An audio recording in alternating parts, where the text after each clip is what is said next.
پس اگر آپ بائبل مقدس کے زمانے قدیم میں رہتے تو امکانات ہیں کہ آپ کسی بادشاہ کے اختیار میں رہتے. اور ان میں سے بہت سے بادشاہوں نے خدا ہونے کا دعویٰ کیا تھا، اور یہاں تک کہ وہ اپنے آپ کو خدا کی شبیہ بھی کہتے تھے. مطلب یہ کہ انہیں اختیار حاصل تھا کہ وہ لوگوں کو کام کرنے کا کہتے اور مختلف چیزوں کے بنائے جانے کا حکم دیتے تھے.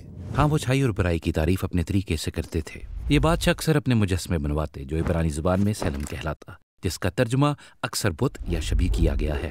لیکن اسرائیل نے اپنے بادشاہوں کو کبھی خدا تصور نہیں کیا تھا. در حقیقت انہیں خدا کی شبیہ بنانے کی اجازت بھی نہ تھی. بالکل ایسا ہی ہے. یہ اس دور اور ثقافت کے لحاظ سے بالکل منفرد تھا. سب سے پہلے تو یہ بات اسرائیل کے ایمان سے جڑی ہوئی ہے کہ تم تخلیق کی گئی چیزوں میں سے کسی کی شبیہ بنا کر خالق خدا کو کمتر نہیں کر سکتے. اور اس کی ایک اور وجہ بھی ہے. لوگ خدا کی شبیہ نہیں بنائیں گے کیونکہ خدا پہلے ہی اپنی شبیہ بنا چکا ہے. یہ اس نے کب کیا؟ آئیں کلام مقدس کے پہلے صفحے پر چلیں. پہلی شخصیت جسے ہم وہاں ملتے ہیں وہ خدا ہے. وہی ہے جو تمام مخلوقات پر اختیار رکھتا ہے.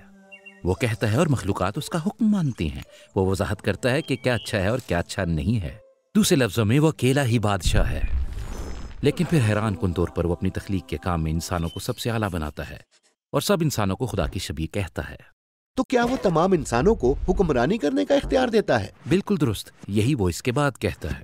وہ انسانوں کو کہتا ہے کہ زمین کو معمور و محکوم کرو. بس یہ کام جو پہلے کبھی صرف بادشاہوں سے تعلق رکھتا تھا، اس کا تعلق یہاں پر بائبل میں ہر ایک انسان کے ساتھ ہے. یہ اپنے دور میں ایک انقلابی بیان تھا کیونکہ تمام انسانوں کو حکومت کرنے اور انسانی منصوبے میں حصہ لینے کے لیے بلایا گیا ہے. بس اس کا کیا مطلب ہے؟ ہم سب کیسے حکمرانی کر سکتے ہیں؟ پیدائش کی کتاب میں ہمیں جو اس کی تصویر ملتی ہے وہ باغبانی ہے. باغبانی؟ ہاں، باغبانی.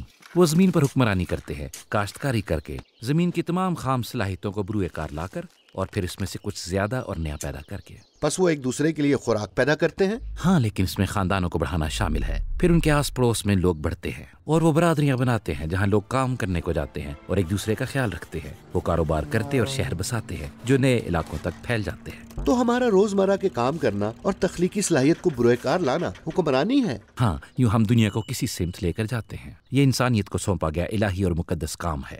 یہ سب کچھ بہت اچھا معلوم ہوتا ہے اور انسانوں نے کچھ بہت بہترین چیزیں بنائی ہیں، لیکن ہم نے اکثر ایسی چیزیں بھی تخلیق کی ہیں جو کہ زیادہ تکلیف اور ناانصافی کا باعث بنی ہیں. اس لیے شاید ہمیں حکمرانی نہیں کرنی چاہیے.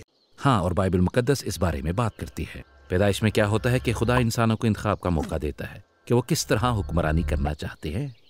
کیا وہ اپنے اختیار کا استعمال دوسروں کو فائدہ پہنچانے کے لیے کریں گے جو کہ خدا کے نزدیک اچھائی کی تعریف ہے، یا وہ اس سے منہ موڑ لیں گے اور اچھائی اور برائی کی اپنے طور پر وضاحت کرتے ہوئے اپنے اختیار کا استعمال اپنی ذات کو فائدہ پہنچانے کے لیے کریں گے؟ اور اس کہانی میں انہوں نے اپنے طریقے سے اچھائی اور برائی کی تعریف کرنے کا انتخاب کیا. بس بائبل انسانی حالت کی تصویر کشی کرتی ہے. بعض اوقات ہم حیران کن طور پر بہت اچھی چیزیں بنا لیتے ہیں، لیکن اکثر اپنے اچھے ارادوں کے باوجود ہم خود غرضی کا مظاہرہ کرتے ہوئے اس دنیا میں برائی پیدا کرتے ہیں. اور پس ہم اس درجے کے حکمران کی طرح پھنس کر چیزوں کی بربادی کر دیتے ہیں. لیکن یہ کہانی کا اختتام نہیں ہے. بائبل مزید بیان کرتے ہوئے دعویٰ کرتی ہے کہ یہ سارا مسئلہ اس وقت حل ہو گیا تھا جب خدا نے یسوع کے ذریعے خود کو نسل انسانی کے ساتھ جوڑا تھا، اور اس نے ہمیں دکھایا کہ بطور انسان حکومت کیسے کی جا سکتی ہے. پس حکومت کیسے کی جاتی ہے؟ خیر، یسوع نے دوسروں کی خدمت کر کے اور دوسروں کی بہتری چاہ کر اپنے آپ کو دوسروں کے تابع کر کے اور نہ صرف اپنے دوستوں بلکہ دشمنوں سے بھی محبت دکھا کر حکومت کی. پر یہ تو حکمرانی کرنے کا روایتی طریقہ کار نہیں ہے. اور صرف یہی نہیں بلکہ یسوع نے ہماری حکمرانی کے خراب طریقوں سے پیدا ہونے والی موت اور برائی کے نتائج کا سامنا کیا اور ان کو اپنے اوپر لے لیا. میرا مطلب ہے کہ اس نے انہیں اجازت دی کہ وہ اسے مار دیں. پس جب نئے نامے کے مصنفین پیچھے مڑ کر یسوع کے جی اٹھنے کو دیکھتے ہیں تو وہ تمام انسانیت کے لیے ایک نئے مستقبل کو کھلتا ہوا دیکھتے ہیں. یسوع انسان ہونے کے لیے ایک نیا راستہ ہے. جی ہاں، اسی لیے انہوں نے یسوع کو خدا کی شبیہ یا نیا انسان کہا.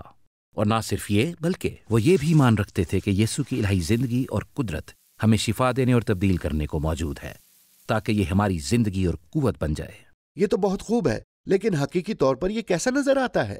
بس پولس رسول نے کہا کہ یہ لوگوں کے عملی طور پر یسوع کی حضوری اور روح سے معمور ہونے جیسا نظر آتا ہے. یعنی یہ ان کا محبت، خوشی، اطمینان، تحمل، مہربانی، نیکی، ایمانداری، حلم اور پرہیزگاری سے بھرنا ہے. وہ کہتا ہے کہ یہ نئی انسانیت ہے جو خدا ہم میں پیدا کرنا چاہتا ہے تاکہ ہم وہ لوگ بن جائیں جن میں خدا کی شبیہ بحال ہو جائے اور جو نسل انسانی کے منصوبے کو آگے لے کر جانے والے ہوں. بس اس طرح بائبل کی کہانی اختتام کو پہنچتی ہے.